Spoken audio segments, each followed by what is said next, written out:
everybody. We welcome you to our Startup Leaders Club today for online panel discussion by inspirational leaders of innovation and drivers of change. And today we discuss Global Trends 2020 as a fast track to the new reality, episode 9, disrupting industries, creating new business models and finding new opportunities in crisis. My name is Nadya Nesterova. I'm an independent director of the board of the National Alternative Investment Management Association and advisor to a number of GPs in private equity, real estate, venture capital, and hedge funds. And my co-moderator for today's brainstorming session with startup leaders from different parts of the world and different industries is Gianpaolo Parigi. He's a venture capitalist and chairman of a single family office. And we also have John Ridis, principal consultant and White Hat Partners, Chris Yagasia, CEO and co-founder of Off2Class, Mehmet Karakus, founder and CEO of Fresh Store, and Haley Dangur, founder and co-host of Cannabis IL, medical cannabis global business development and innovation consultant. And we also have Michael Logan joining us from Neon. And Gianpaolo, could you start with a brief introduction of yourself to start our today's brainstorming session? Yes, welcome everyone. My name is Gianpaolo Parigi. I'm a venture capitalist, private equity specialist, investment banker, and chairman of a single family office. And I welcome everybody on this panel today. I would like to give the word to our lady on the panel today, Haley Dangur from Israel. Haley, would you like to introduce yourself, please? Yes. First, thank you for inviting me to this great panel. So I'm from Israel. I'm an entrepreneur and mentor for startups in the last 5 years in the fields of strategy and marketing. I'm also a founder and co-host of Israel Medical Cannabis Innovation podcast. In the same time, I'm founding a company, and these days that will have 2 activities. One is will integrate technologies from the high-tech industry to the cannabis industry. And second, we are developing a global platform to educate and to help startups to scale up and to get to the step of go to market. In the last 2 years, I'm focused in the medical cannabis industry as a big believer in this health revolution. And I see all the opportunities of the technologies there is in this field then that are non-known, and there's a lot to explore. Thank you very much. And John, would you like to introduce yourself, please?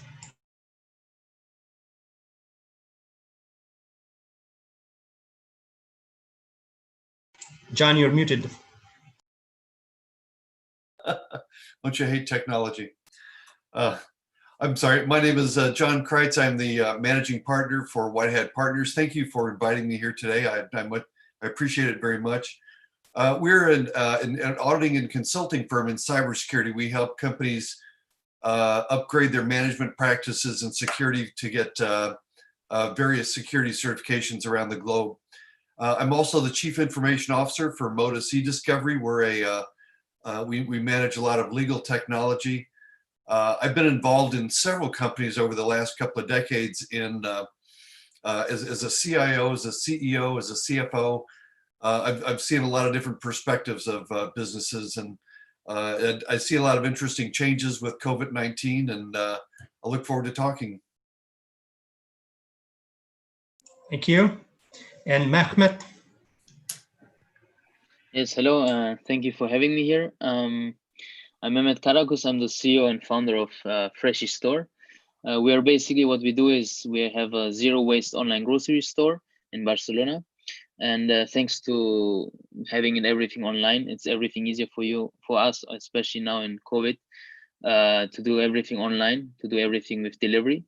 At the same time, a few weeks ago, we started something around edtech, where it's called IntechV, where we match startups with virtual interns and make everything easier around that for startups and interns to get basically hired. Also, the training around internships is better. And yeah, that's me. Thank you. Thank you. And Chris, please introduce yourself. Thanks. My name is Chris Chigazia. I'm the founder of Off2Class, and for the last probably about 6 years, we've been facilitating English as a second language teachers to teach online. We very much started in kind of a more B2C model, lots of independent teachers, freelance teachers that needed a way to earn extra income. And since then, we've gone quite institutional, but we've never lost our kind of B2C footing. So we kind of play both sides, where we've been helping schools try to get online to bring their English programs online, and at the same time helping teachers that during COVID might have extra capacity and extra time and looking for supplemental income. And yeah, the most kind of, the key points I've noticed during COVID are very much that lots of people are very interested in how their children are being educated, primarily because they're being thrown into the education of their children in a very rapid manner, just due to all the institutional closures. And then interestingly, I've really seen an uptick in the reemergence of the freelancer, that a lot of people from kind of a grassroots perspective have been thrown at home due to job losses or due to institutional closures. And they've had to really quickly kind of digitally transform and figure out how they're going to survive. And the internet has obviously been a major avenue for a lot of those efforts at the individual level. So no, I feel very hopeful, and I think the future looks bright for online education.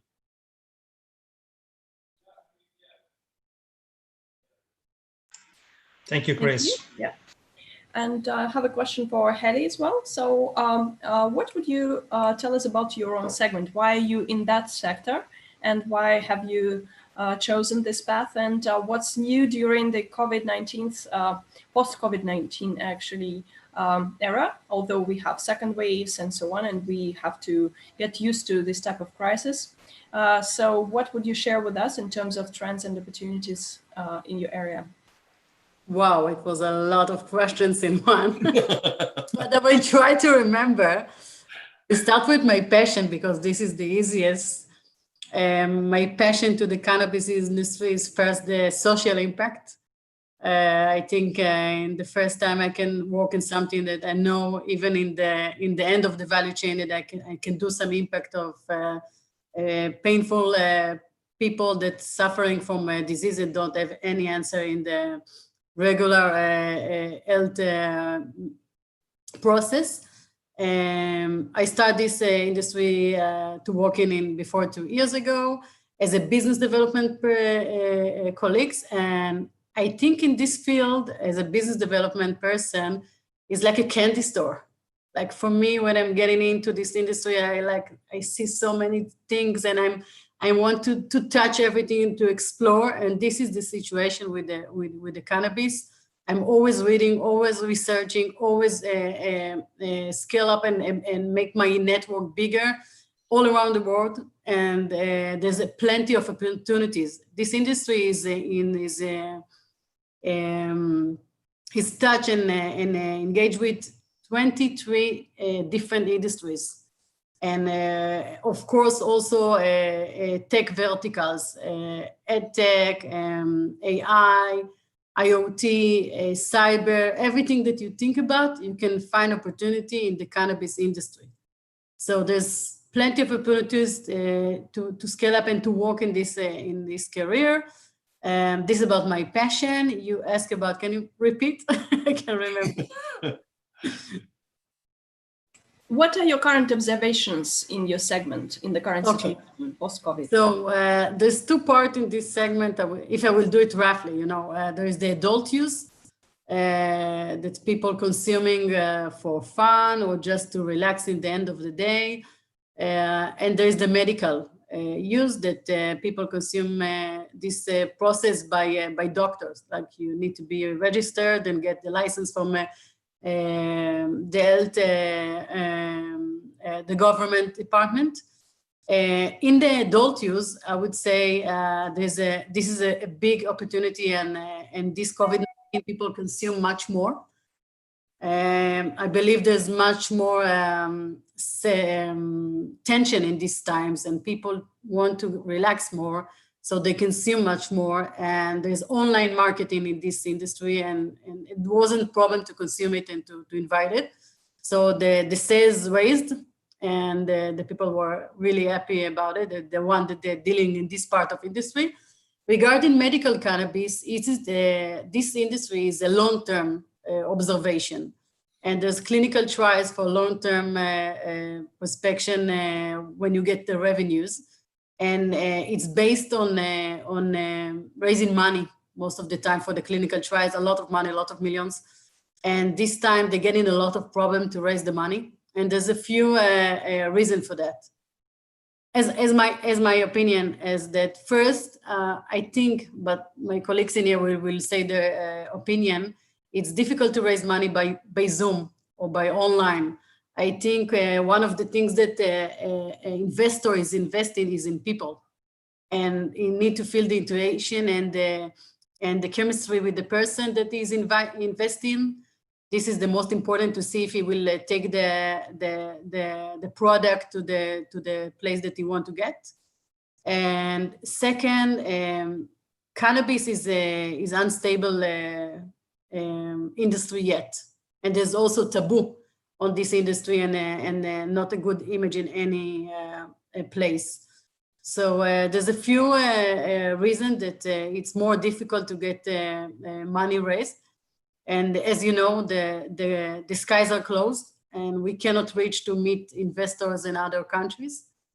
So in this field, we have in trouble, and we all of the development, I wouldn't say all, but most of the development frozen and stop developing. Thank you very much, Ellie. John, you're an expert in cybersecurity, and we've all seen a great amount of hacking over the last decades, and I would put together with the hacking also all the fake blogging and the paraphernalia that are, for example, the United States administration is trying to curb down for good. I've seen personally an escalation in the attempts of phishing and hacking through the COVID period, with some very ingenious new scams coming along. I mean, what's your take? I mean, because of people being more home, they are more of a prime target for the usual suspects. I mean, how do you see it from your privileged observatory? Absolutely. We're also seeing a significant spike in a lot of phishing, a lot of spear phishing, a lot of attempts when all of a sudden everyone's working at home.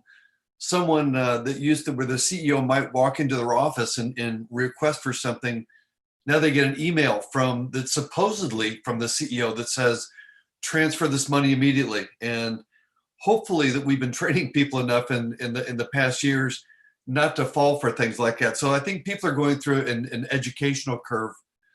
A lot of our clients that we have been working with, they've been experiencing a lot of things too. When you're teleworking from home, you don't have the same the enclave. It's called enclave boundary controls, or the wall that you build around your company.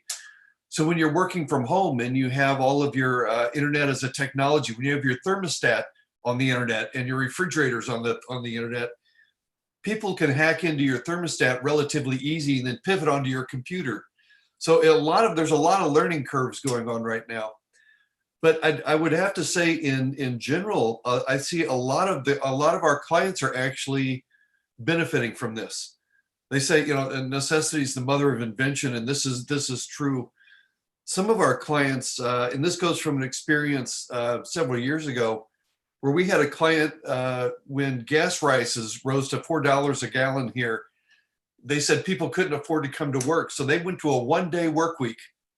They said, on Wednesday, everybody has to come into the office. The rest of the time you can work from home. And what happened is Wednesdays became hyper efficient because that's the only day everybody could be together. So the meetings were very organized, very scheduled. Everybody got a lot of things done on Wednesday. And the other days of the week, people would work late into the evenings, and they were free to take their kids to school, to go out to lunch, to go to the doctor.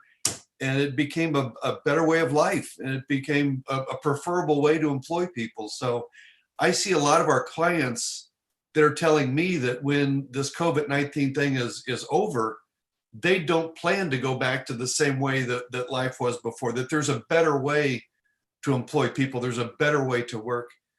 The last thing that we found out is that, and this goes back to the company where I'm the CIO, we're a completely virtual company. We have no offices. My office is in DC, and I've been there once.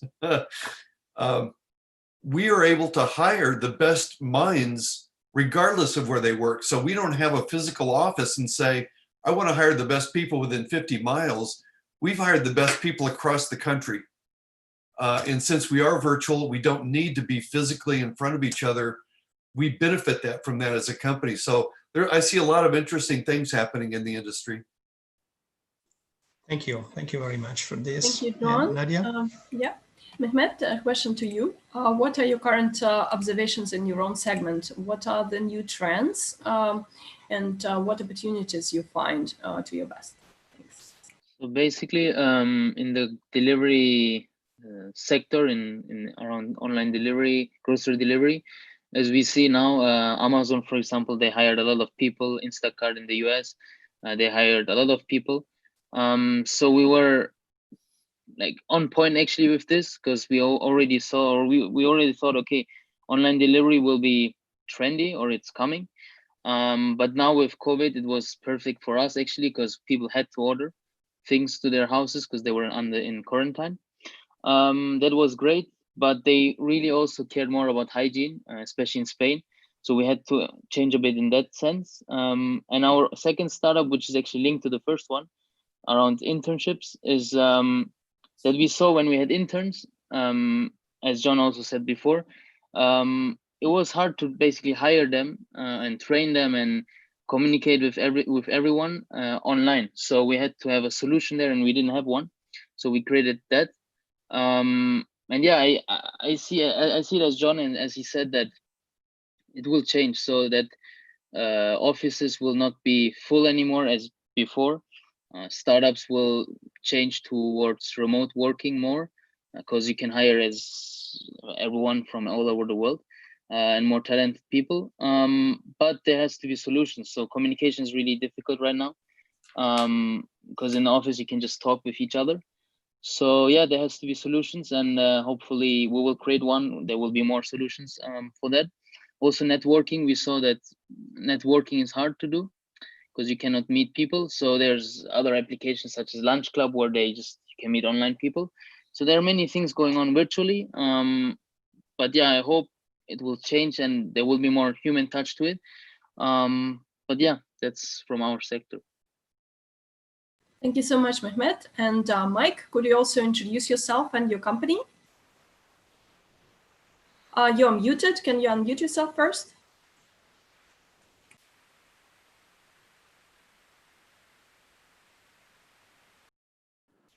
Sorry, I've had a few technical hitches this afternoon, but hopefully you can hear me now.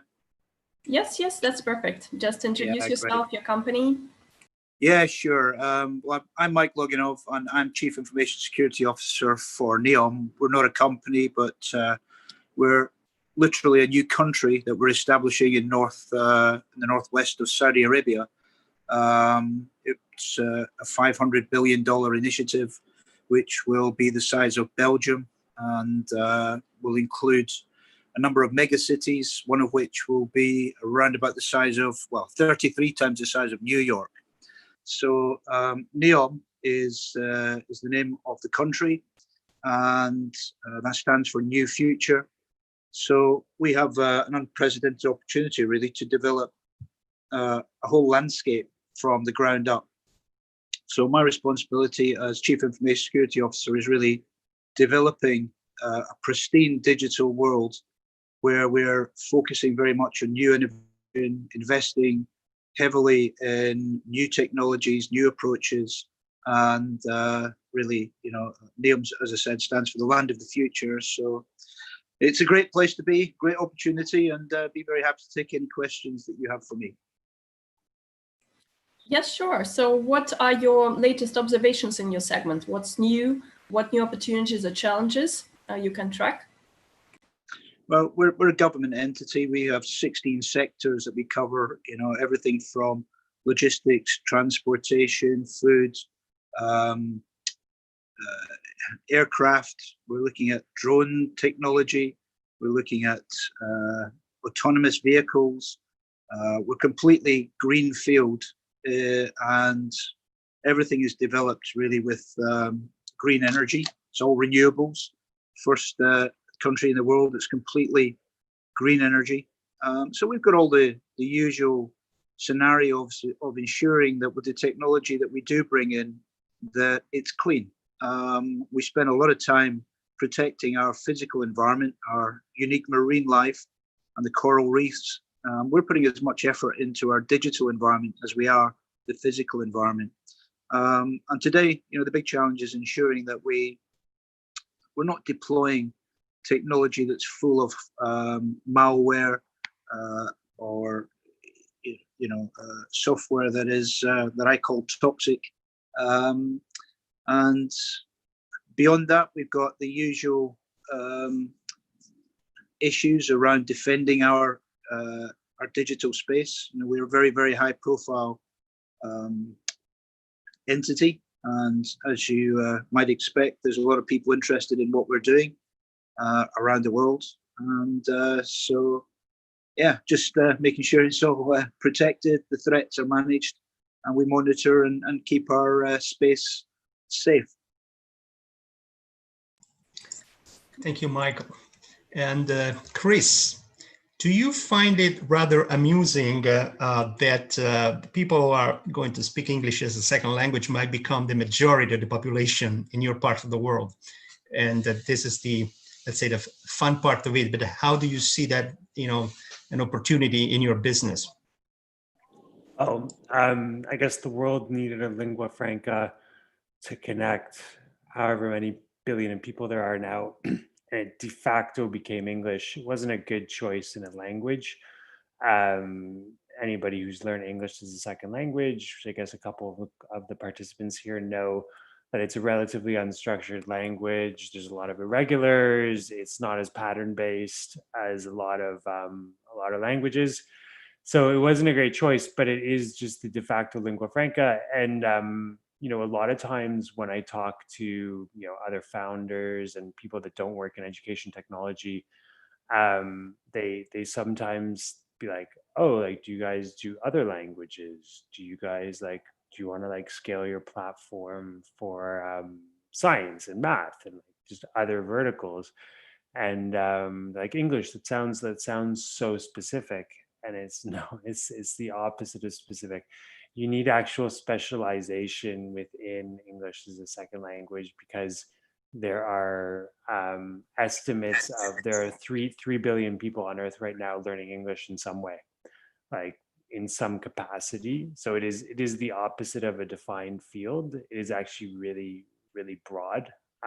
So yeah, I mean, the race towards learning English is it goes in tandem with the race towards online digital fluency. And obviously COVID has just catapulted that, right? Like, so my 75-year-old mom, she was okay with computers and stuff, but since March, she's become extremely digitally fluent because she has to, as just a way of keeping in touch with her kids who live in Europe and ordering things off Instacart and whatever, right?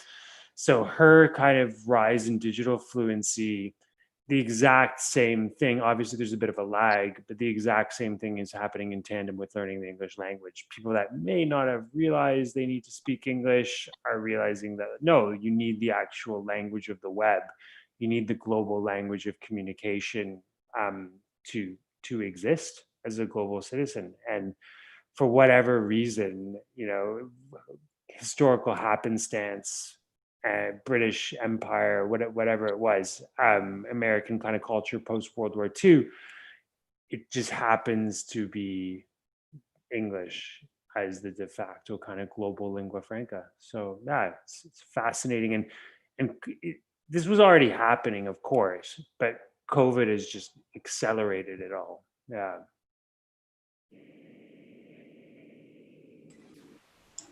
Thank you, Chris. And Hallie, you mentioned that you're working primarily in the medical cannabis space versus the overall generic cannabis.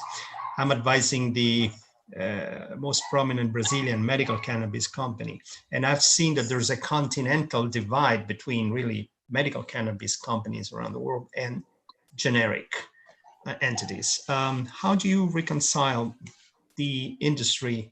How do you see it possible for the whole industry to grow when there is so much difference between, as I say, premium brands and generic brands? What's your recommendations for the whole industry to evolve, but not only in Israel, but globally? First, I would say that there's adult use, there is and medical, and there's not like generic you can find also in the medical today. What I mean, when you say medical cannabis, it's a cannabis that subscribed by a doctor, and you get a license from the Ministry of Health, and you can buy it in the pharmacy. This is a medical, and there is there's a process in the manufacturing that is same like medicines. Okay, so you can know exactly what there is inside. When you mention adult use, I wouldn't say only generic. It's mean that you consume something that you don't know exactly what there is inside, and what is the effect and the percentage of the active cannabinoid there is inside. What are you consuming? Usually we use cannabinoid to research, like CBD and THC. One of them is a psychiatry active components, and one of them are not. But there's much more. There's around 150 cannabinoids, if I'm not mistaken. And in the adult use, you don't know what are you consuming. But if you ask about the opportunities in the barriers and the options there is between the industries, I would say there is an option and opportunities in each one of the sectors. There's companies that decided to focus in medical. The ones that focus in medical are going to clinical trials and of the confirmation by the FDA. And the ones that are going to the medicals are looking for the long-term revenues, most of them. They are believing, and they understand that the clinical trials can take between 3 to 5 or 7 years. And probably they are waiting for the pharma company will buy them or to take part of that. In the adult use is for wellness, cosmetics, food, could be generic consumption. You can sell today on the dispensaries in few countries. There's a big, as we said, there's a big market in that as well in the short term. So for investor that's looking for a short term, this is the place to look in. The investors are looking for the long term and looking for the big exit from the pharma companies that will invest in the medical sector. I saw, for example, that the growers are completely ignored by the investors market at this moment, or if they are targeted, they're targeted at 60-70% discounts on pre-COVID valuations. Whereas, the premiums are the only ones that, let's say, stand a hope to raise capital in the moment. That's what I'm. Maybe when you say premium, you mentioned you mean the companies that are in the pharma, that are licensed in the regulated industry. Or companies that are pharmaceutical that will be able to have based evidence or any claim they can write on the products. The growers are the first in the value chain. I'm not sure that the investors are ignoring them, because I did some research and I saw that in in the States or other places, there is invest in growers, but it's not that popular because all the predictions say that it will be like commodity. Like tomato starts with a high price, and in the end, will have so much farms that deal in it, and then the price will cut. If you will look few years before what was the prices, and now it's a huge difference, and it will be the same in the next years. Okay, thank you, Ali. And Chris, you had a question you wanted to ask anyone? Just a question for Heli and yourself, Gianpaolo, around the kind of the medical side of cannabis. And this is just a question from pure ignorance, but I'd be interested for the response.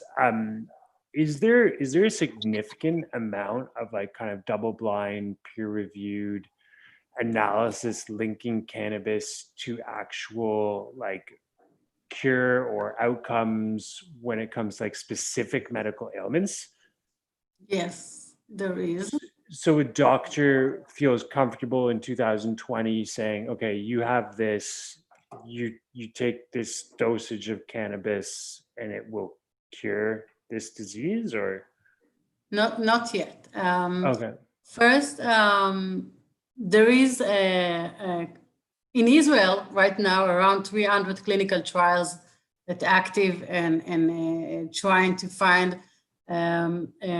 impact on the disease himself or side effects in many kinds of diseases. Could be cancer, could be liver, kidney, everything that you can think about, even epilepsy and Crohn and etc. But there's still not, I think maybe there's one medicine, GW, that sells, but probably you know that got the FDA improvement, and maybe doctors are feeling free to write this medicine. Okay.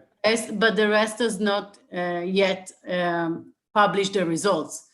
And the doctors, I'm not a doctor, but if I can say with the familiar of this kind of industry, are really traditional. And it's really difficult for them to do the change. They didn't study this in their education. Even the programs that they have in the computer are really slow, and they don't feel comfortable to write this cure. And there's also an instruction from the Ministry of Health to try all the regular medicines before they go into cannabis. So we still have a time to get to this. What are you thinking? But I think we will be there. And there's a lot of education of doctors going on in Israel, in many countries right now, to change this protective and to make them feel more safe. They give much more information that we can supply and guidance to help them to get to this, to write this and subscribe these medicines. Fascinating. Thank you. Thank you, Heli. And Mehmet, what should be in the focus of attention of entrepreneurs in your segment? What do you think could help them, not only to survive, but to succeed? You mean basically in Barcelona or just in our sector? In the segment, and if you have any specifics for Barcelona in particular, you can also highlight that. Yeah, I think in Barcelona, what is great that we try to work together. So basically, if someone has, let's say, grocery delivery, the other one has a delivery startup, then we always try to basically partner. I think it's worldwide, it's this case, but especially in Barcelona, that works pretty well. So what we try to do is, in the entrepreneurship sector, like in entrepreneurship, everyone knows each other here, and we always try to find like grow together basically as a city as well. It's always the case that Barcelona against Madrid, who has the better entrepreneur ecosystem, and we always try to be better and bring more unicorns out. But yeah, what I believe always partnerships and working together helps the best, not just here but also worldwide. I think cooperation, like not competition, but like basically working together, because everyone has its own strengths and everyone has its own focus. So working together and helping, bringing the most value to both customers, to both segments and ideal customers is the best, I believe. And in our segment, actually, it's hard because Amazon is the big player. So wherever Amazon enters, it's hard to compete. But Instacart is doing a good job right now in the US. So they were early. Amazon entered later. They both bought Whole Foods. So everyone thought, okay, Amazon is gonna be, no one can compete against Amazon, they thought, but Instacart is doing a good job. Abroad, actually in Spain, there's also Amazon. They do also delivering, like grocery delivery, but they don't really, either they don't focus on international markets that much as US, or other players such as Mercadona in Spain, they are bigger and they are more focused on that right now. So yeah, I believe you can always try to compete against Amazon, but if you're in the US, it's a bit harder than abroad, I guess. And what's new in terms of your investor relations? Are you active in fundraising right now, or you're planning a few rounds? Yeah, in our sector on grocery delivery, yes, because some investors came to us and said, because they had to deliver and get delivered their groceries themselves, they realized, okay, we have to get into this market, because all the big supermarkets here in Spain, they shifted and put more focus onto their delivery business, and there were more people interested around that. But of course, they wanted to know how much sales do you have, why are you different than Mercadona or Carrefour or other big players? Why would people order from you and not from them? And around the edtech and remote tech business, it's also great because many, they realize, okay, they cannot go and work anymore and we work, let's say, in co-working spaces, or it's hard to hire interns and find them. So that was great, and we have contacts around that and also fundraising. So yeah, it's interesting. It's I'm optimistic about that to see what's gonna happen. But yeah, it's interesting times. And what would be your key address to investors and entrepreneurs in the current environment? The key what? Sorry? The key address, so the key words, so that you could summarize what should be in the focus of attention of startup leaders in your segment, and what message you would like to leave for investors who are looking at this segment in terms of probably evaluation of these projects or how to get to the best opportunities. Yeah, I would say for entrepreneurs, just as everyone, just to be fast. I know it for myself. I think a lot. I overthink sometimes. Just be fast, because people outside there, and especially big companies, they're slow. So our advantage is to be fast and just adapt quickly. So I would say just adapt quickly to see what were the trends, and change your business towards what customers really like. Right now, it's in our sector around grocery delivery. It's hygiene, it's quick delivery, it's cheap products, good products, also quality products. So I would say having a great product selection, also what customers want. Amazon always says it, to be customer centric, but not just that, but also, I mean, having this great experience for customers, having everything around that, and yeah, I believe to be quick, if some customers say I want this feature, to implement it, to test it, not to overthink it too much, and have this processes and have the system inside your business which block many things.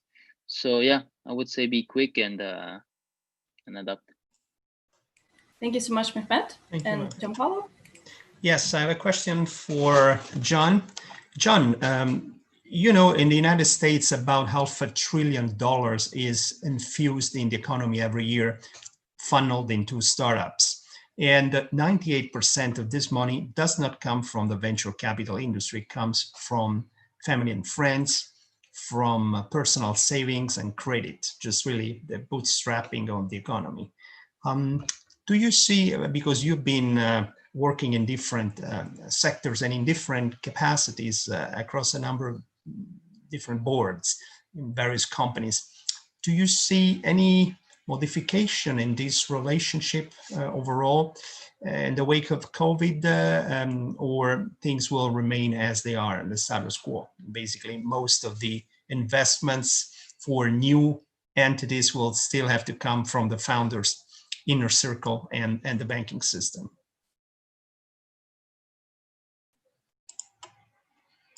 And unmute myself here. That's an excellent question.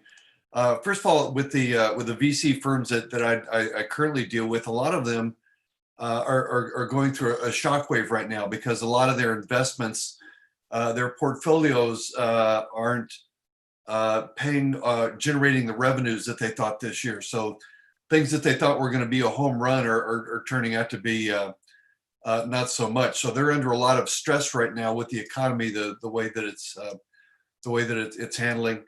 I think the investments from angel investors and a lot of the in private is going to remain that way.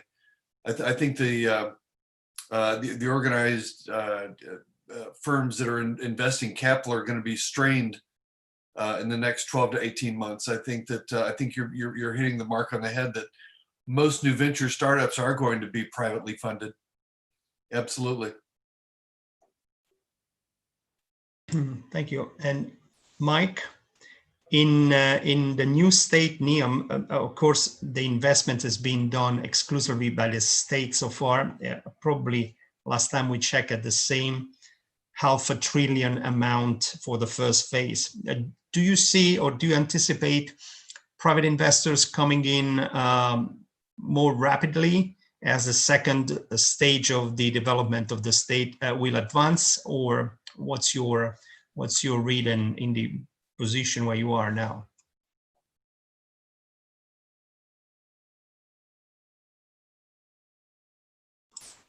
Mike, can you hear us? You're muted. Just unmute yourself. Sorry, I'm not quite sure. My thing keeps dropping onto mute, but hopefully you can hear me again now. Can you hear me? Yes. Yeah, apologies. It's switching over. So yeah, we've got a lot of investors coming in now. We, as you've already alluded to, have substantive investment, 500 billion initial investment into the development of NEOM in the community. But we have a lot of people now around the world looking to invest and coming in and investing in the technologies that we're developing. We've been hearing a lot about the medical industry on this particular call. One of the areas we're looking at, and indeed one of our stated goals, is to extend the life of the citizens of NEOM and our residents by 10 years. And how do we do that? Well, it's through proactive healthcare. In other words, it's not aftercare, it's pre-care. So before somebody gets ill, we monitor, use all the latest technologies to track somebody's health. When something is flagged, then the medical teams can come in and check things. So it's really about preventative medicine and looking after people's health before they get sick and stopping them getting sick. So slightly different approach to the traditional approach to medical care.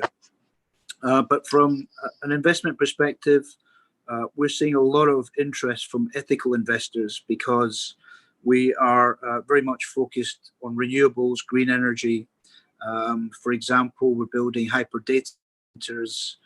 They're all run on a specific type of cooling that is very clean, very energy efficient, and is designed to ensure we protect the environment, clean air, all the rest of it. So some of the initiatives, are really quite futuristic that we're working on. So we're producing water, clean water from fresh air, and extracting, the moisture from air and turning that into fresh water in a very clean, renewable way. So a lot of innovation, and a lot of that innovation is attracting investment. We are, if you like, a huge living lab, as I say, the size of Belgium. And within that lab, there is the opportunity for a lot of the top tech companies to come in and help to develop the future for humankind, if you like. So areas such as artificial intelligence, machine learning, we're focused heavily on new investments there. NEOM itself is investing into new technologies. We're incubating very interesting capabilities right now as part of our approach to building this new future. But also we've got external investors who are looking at what we're doing, wanting to be a part of that future. There's a huge opportunity for investors to come in here and be involved in the technologies that will be, there in the next 5-10 years, and will be the leading global areas for all of us going forward. What would be the primary drivers for an entrepreneur to be motivated and attracted to establish operations in NEOM, set up shop in NEOM versus any other country, including his or her home country? I mean, can you tell us, what would you see within the boundaries of law and reasons, obviously, because what could be done in NEOM that cannot be done elsewhere? Well, you mentioned the laws there, and we have had the opportunity here to rewrite our own laws. So NEOM is an entity in its own right, a trading zone in its own right with its own laws. Certainly in certain areas, for example, cybersecurity, we know that the law is, most laws in most countries are well behind the curve. 7 years is the average. We've got laws that are really up to date and fit for the industrial 4.0 era. So future laws, taxation, very attractive tax in order to come into. So, we are really setting things up in order to be a very attractive community. We're right on the Silk Roads, the ancient trading routes. So in terms of placement, we are really placed well in our global positioning. Within 4 hours from here, 4 hours flight, we can get to something like 70% of the world's population. We have 13% of the world's trade going through the Red Sea here. So there's a lot of reasons why organizations, investors are looking to come here as a springboard across Asia, Europe, and the rest of the Middle East. Plus, there's the Saudi market itself, which is a huge market, one that NEOM is opening up through our new laws. So we're introducing things and reflecting international law. For example, GDPR is one of my responsibilities, or a version of GDPR, which suits our local economy. So we've really been working hard at looking at what works well around the world. Areas like Singapore, we've heard Madrid, Barcelona, New York, the Netherlands, and taking the very best of each of those economies and looking at how we make that fit for purpose, not for today, but for tomorrow. So for any investor that's looking for a futuristic view, one that's very much got its finger on the pulse in terms of what's happening tomorrow, without all of the incumbencies of the past, with an ethical view across the whole remit, then NEOM is really very much a place to look at. We're growing fast, and you put all of those component parts together and it kind of becomes understandable why investors, entrepreneurs, in fact, like myself, are here working investment. I'm actually sat in the desert right now making this call, which is why I've had one or two sort of technical issues, apart from finding the mute button, of course. But we're really set to be the global leader in terms of innovation at scale, and it is really at scale. Mike, if you don't mind me jumping in, before I got into online education, I actually lived and worked in Abu Dhabi at a project called Masdar, which was going to be, the global center of clean tech. I don't know if anybody remembers clean tech, category that doesn't exist anymore. But at the time, Masdar was very similar to what you're talking about. We're going to connect. We can go anywhere, Singapore. Everybody's going to come here and want to innovate and do all these amazing things. And, Masdar in many ways still exists, but in many ways stayed at that kind of architectural drawings and concept, let's say, brochure.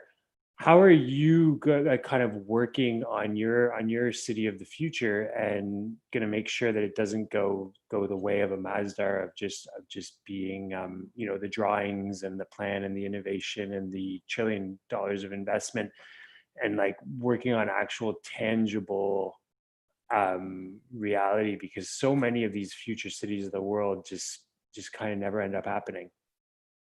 Yeah, I mean, it's a good question. It's a reasonable question. It's a reasonable position. There are many failed projects around the world. Some of them in the Middle East, and I think the difference with this one is that it's really the vision of HRH, the Crown Prince. It's part of the Saudi 2030 vision.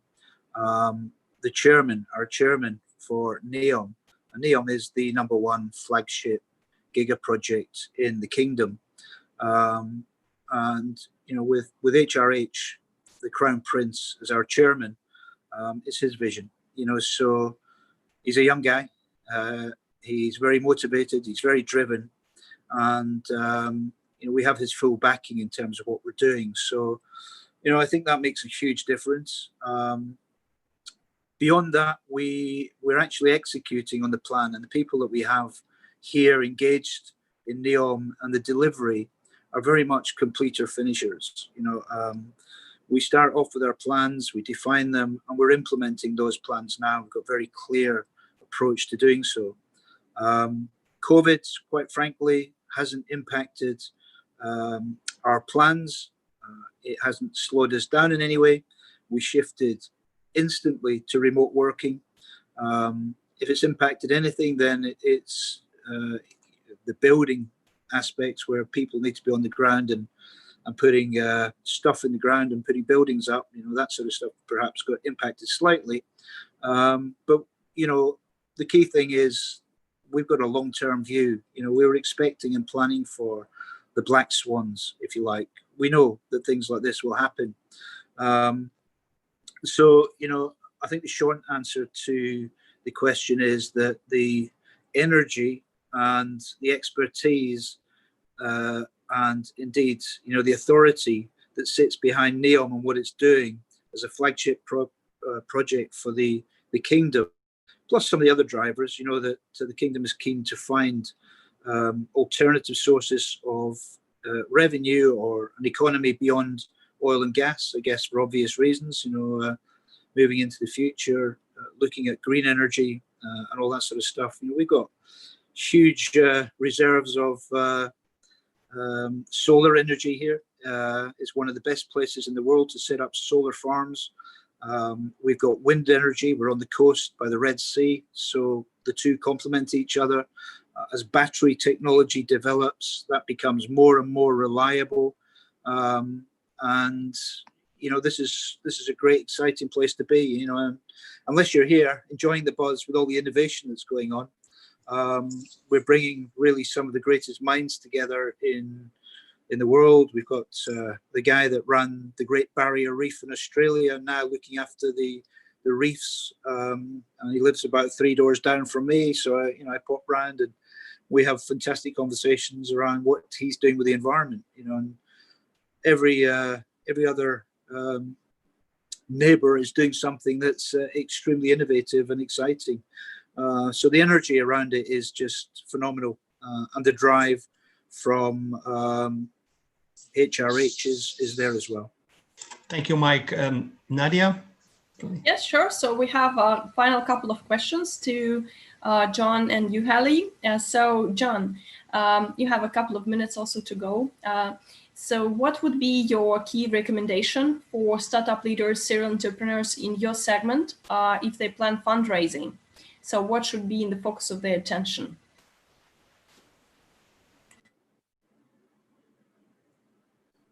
The focus of attention really hasn't changed. In any startup, you've got to have a valid idea. There's 1,000 valid ideas out there. Focus on people. When the success of any business is going to be based on the experience and the expertise and the collaboration of the individuals involved. One of the things that I see in COVID-19 is that a lot of communications, just like today's collaboration, is becoming virtual, and there's been a lot of steps forward in there, and there's been a lot of advancements. But I would caution that there's no replacement for direct human interaction, that face-to-face interaction, that development of relationships between people, the ability to work throughout the day and then go out after dinner and share a glass of wine and continue discussing and brainstorming ideas. I mean, that doesn't happen when you have just an hour-long IT session. So my advice is, don't give up on that personal connection. Don't give up on the focus on people. I can tell you through all of my experiences over the decades that everything that I have been a member of or have been a team member of that ended up being a success was not the result of a technology. It was the result of people. It was a result of people being able to collaborate and communicate and work together. So as we move through COVID-19, my advice, continue with the online collaboration, but don't ever give up on that face-to-face communication. John, the tourism industry will thank you for that comment. Ellie, you want to add something to close? Yeah, I think it's not only in my industry. I would say for all the startups, need to plan well. I think there's few of the startups are planning really for the short term and don't look at the extreme situation like the COVID-19. And most of the small startups now are failing because of lack of cash, and they will not survive more than 6 months. So it's mean you always need to plan also to the long term. And I think that any person that founding a startup need to be with a dynamic perspective. It will be able to adapt to any changes rapidly and not to think heavily like companies that have more problems in this time. And plan your costs really good. And that's about it. I think the Israelis are survivors. There's indigenous, there are survivors, and they are creative in the solution that they find. So any startups need to think creatively and to adapt fast, but plan well. Good advice. And an advice from you, Gianpaolo. Well, I would say just be persistent. Can you hear me? Yes, now. Be persistent. Entrepreneurs need to be resilient and persistent, because obviously it's a journey, and it's not simply moving from A to B. It's a journey that matters, and it's every day, it's a replication of the whole spectrum of the journey. So if you every day remember to enable and implement and execute on what drove you to become an entrepreneur in the first place, you can make it. Thank you, everyone. Yeah, thank you, everybody. So we welcome you to join different types of our panel discussions, roadshows, pitch competitions, and keynotes and masterclasses. You can also share with our audiences, which are serial entrepreneurs and VC investors. So we wish you all the best for the week, and keep up with your vision and the milestones to reach.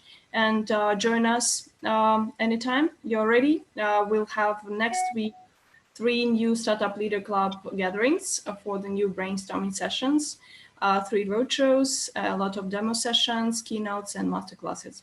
So